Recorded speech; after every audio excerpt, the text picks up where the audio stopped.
Greetings, my fellow freedom lovers and sovereign thinkers. This is LL3's newest podcast. My name is Craig, and I am presiding along the beautiful swampy mangroves of South Florida. And today's date is Friday, March 7th, 2014. I'm going to be doing a couple of articles to read and give you my viewpoint or whatever.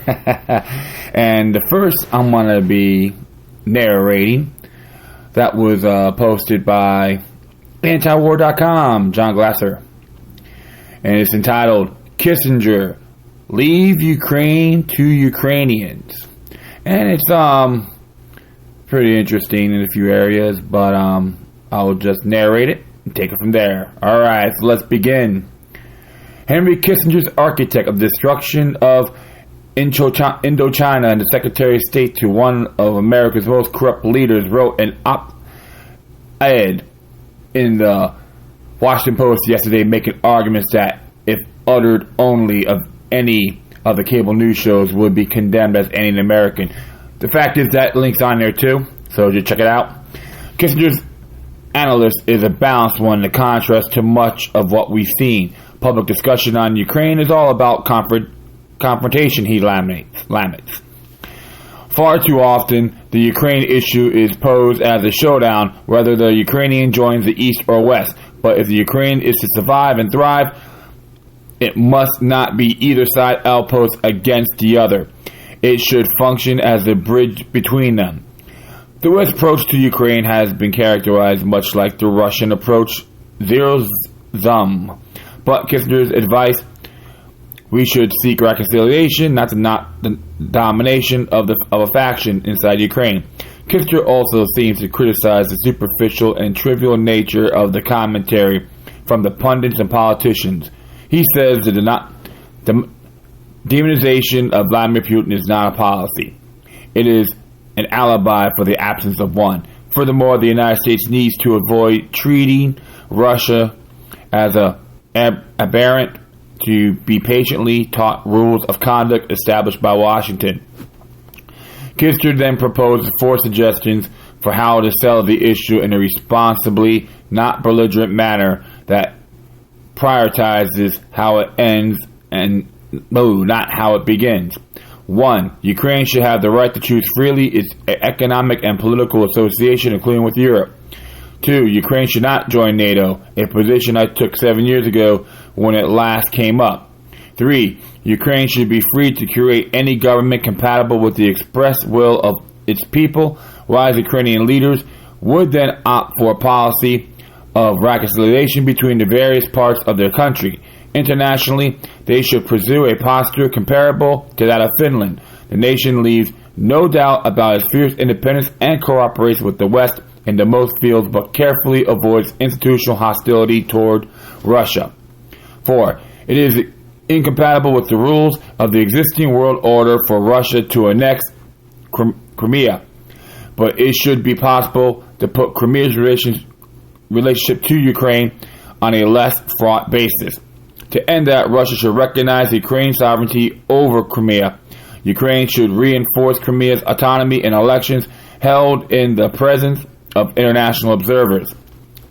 The process would include removing any ambiguities about the status of the Black Sea Fleet at Sevastopol.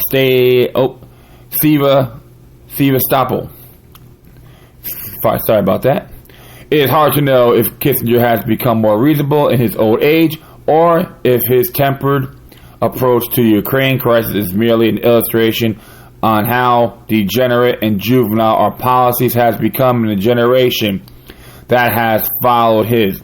For a man that has committed and been complicit in war crimes, it is troubling that this is the voice of moderation.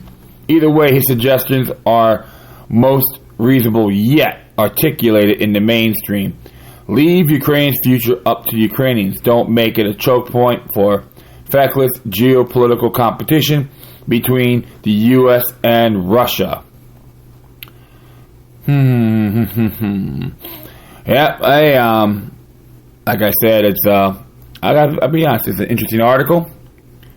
It was well done, and Mr. Glass is right, because if everyone recall, they have war crimes against them, and one of them is in Chile, which he was claimed to be involved in some coup attempt that occurred in 1973, and the date, September 11th.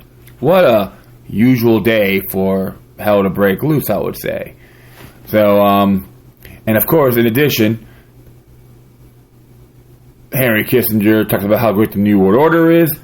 Plus, he's a member of the Council of Foreign Relations, if I'm correct, Trilateral Commission, etc. From a New World Order stooge, he's making sense. But do I trust him? Hell no. I agree that Ukraine's got to make their own decisions, and no one should intervene, regardless. From Russia, the United States, Europe, etc. Stay out of it. They got to handle it themselves. And we know all these conflicts. The conflict has been going on over there, especially in Kiev. There's even reports that some nationalist group was infiltrating the people that really want freedom. They have to really pay attention, like I've stressed in my past episodes. So, like I said, Ukraine's got to handle it themselves, and hopefully it will be done peacefully and honorably. Okay, well, I'm going to hit my next article here. And I haven't really done anything on big pharma, pharmaceutical stuff. But this is on the SeattleOrganicRestaurants.com. And it's entitled, New Harvard Study Reveals Institutional Corruption of Pharmaceuticals and How FDA Can't Be Trusted with Public Safety. And I believe this was released actually today. Yeah, it was released today. I got it via Twitter. So you should check them out. You know, just they have a Twitter, they have Facebook. So you should check it out. They got some real great information. And I will read this right now. A new article with title of Institutional Corruption of Pharmaceuticals and the Myth of Safe and Effective Drugs is set to be published in the Journal of Law, Medicine, and Ethics, which is acronym JLME. The article, written by Professor Donald W. Light, Joe Lixton, and Jonathan J. Darrow, present evidence that about 9% of all new drugs approved by the FDA over the last 30 years have little or no advantages compared to the existing drugs. The article points out how FDA, who supposedly must be in charge of public health and safety, is nothing more than a puppet ran by giant pharmaceutical and drug companies. Can we say fascism? The fact is, the medical industry has become a leading cause of death, and just in U.S. annually, 12,000 people die due to unnecessary surgeries, 7,000 people die due to medical errors, 20,000 people die due to other errors, 80,000 people die from infections acquired at hospitals, and 106,000 people die from adverse side effects of medications. Where's demand action when you need them, right? Mothers demand action. And of course the Brady Bunch, etc. According to Harvard report, in U.S. alone, every week about 53,000 people end up in hospitals and 2,400 people die as a result of taking prescription drugs. That's every week too. Interesting. The Harvard report points out 1 in 5 drugs approved by FDA seriously harm people, and prescription drugs are becoming the 4th leading cause of death. There are also other related issues with drugs, such as hospitalizations from overdosing, errors, or recreational drug use, and about 80 million people a year suffer from mild side effects of drugs, including insomnia, dizziness, aches, and digestive problems. Forthcoming article in JLME also shows the pharmaceutical industry makes large contributions to FDA for reviewing its drugs, and also contributes large campaign donations to U.S. Congress in order to pass legislation that would benefit the giant pharmaceuticals. According to the authors, Congress has passed legislation. Congress has underfunded FDA enforcement capacity since 1906, turning to industry-paid user fees since 1992, has biased funding to limit the FDA's ability to protect public. Whoops. These damn pop-ups. The public from serious adverse reactions to drugs that have few offsetting advantages. Biotech, pharmaceutical, and chemical companies spend more selling and promoting a product or a drug rather than scientific research and studies about the safety of their products. With the FDA's incompetence and failure to take a stand and act based on public interest and safety, consumers and patients are now turning into innocent victims and mercy giant biotech, chemical, and pharmaceutical companies. In fact, in order to get FDA's approval and buy public trust, the giant pharmaceutical fund a team of doctors and researchers to publish a literature in one of the scientific journals to hide the drug side effect and overstate its benefits. On the other hand, the FDA, who gets paid by giant pharmaceuticals, spare no effort to perform any independent studies of its own and totally relies on the information that's presented to them by giant pharmaceutical or biotech companies. Since such corrupted knowledge is approved and regulated by FDA, even sometimes good physicians recommended these toxic drugs or products to their patients. Giant pharmaceutical biotech, Monsanto and DuPont, and chemical companies Dow, Bayer, and ExxonMobil are growing even bigger under the protection of the FDA.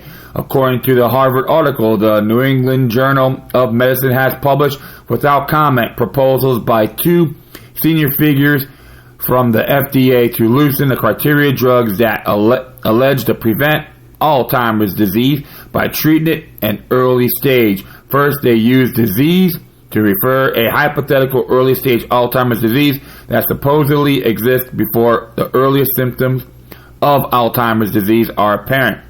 The proposed loser criteria were legitimate drugs as safe and effective that have little or no evidence of being effective and expose millions to risk of harmful side effects. How conflict of interest has become defining problem in the modern science. Not long ago, Monsanto former researcher Richard Goodman was chosen in the position of the associate editor of the Journal for Biotechnology after the famous Seralini studies show huge tumors in rats as a result of Monsanto's GM maize and Roundup. The biotech companies have unleashed genetic modified organisms that have been linked to a wide range of diseases, including cancer, birth defects, gluten diseases, and allergies in our food supply. Two major GMO labeling movements, both in Washington and California, were defeated since junk food, biotech, and chemical companies poured millions of dollars to defeat a GMO labeling, which that link is on there. These days, majority of big donations to our schools and universities come from giant pharmaceutical, biotech, chemical, and oil companies. Would you think at least the academic research are non-biased and natural, considering that our government is deeply embedded with giant oil, drug, biotech, chemical, and pharmaceutical companies? The question is that we are naive to think that billions of dollars of contributions from these giant companies who are polluting our food, air, and environment won't tilt or at least steer the findings of these so-called scientific studies. And there's other resources on here as well from Harvard and the reviews.com, ethics, harvard.edu. And I gotta say this, my friends. It is hilarious, very disturbing, don't get me wrong, about Big Pharma. And it was really funny because I always ask that question, like, do you want to get rid of everyone's firearms? Okay.